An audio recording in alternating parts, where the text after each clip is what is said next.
जोर लगा के हैया आरो जोरे हैया जोर লাগা কে হাইয়া আরো জোরে হাইয়া। সকাল এভাবেই শুরু হলো। বিসমিল্লাহির রহমানির রহিম। আজকে ছুটির দিনে বাইরে যাব, বাচ্চাকে মাদ্রাসায় নিয়ে যাব, তো গাড়ি রেডি করতেছি, এই অবস্থা। তবে বরফ অতটা বেশি পড়ে নাই, খুব হালকা, 2-3 দিন ধরে পড়ছে, খুব হালকা পড়ছে, বাট এখন শক্ত হয়ে গেছে, এই যে গাড়ির গায়ে লেগে গেছে শক্ত হয়ে।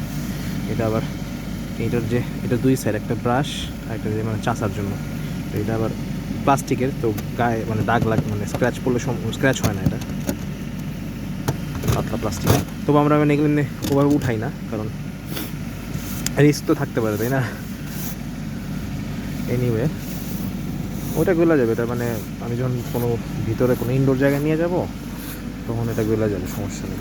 তো এটা আমরা এমনি করে খুঁজে মানে বের করার চেষ্টা করি না, বাট কাচের মধ্যে যখন পড়ে, যেমন এখানে কাচের মধ্যে এখানে কী অবস্থা, ও মাই গডনেস, ভালো না, আলহামদুলিল্লাহ মোটামুটি মানে দেখা যাবে, কিন্তু আগে ক্লিয়ার করে নিতে হবে।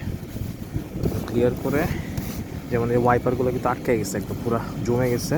সো আমি গাড়ি হিটিং চালু করছি, কাজ আর একটু পরে গরম হওয়া শুরু করবে আস্তে আস্তে।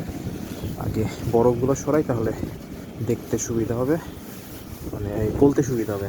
এটা আগে মানে মেইন উপরে যে বরফ আছে ওইগুলো সরাই ফেলাই, তাহলে ইনশাল্লাহ মোটামুটি শেষ। খালি সামনের দিকে একটু পরিষ্কার করি, গাড়ি গরম হয়ে গেলে কাচের মধ্যে লাগা থাকা বরফ গলে যাবে। আগে এগুলো সরাই, একদম শক্তভাবে লাগছে, টান দিলে কিন্তু আবার ওয়াইপার ভেঙে যেতে পারে। সো আগে গাড়িটা আরও গরম হোক, এখন টান দিলে নষ্ট হয়ে যাবে। সো রিস্ক নিব না, গাছপালা ডালপালা পরে, ছোটো ছোটো পাতা পরে, একদম অবস্থা।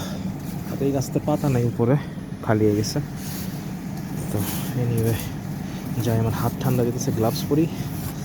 আজকে পড়ছে -9, দেখা যাক কী অবস্থা।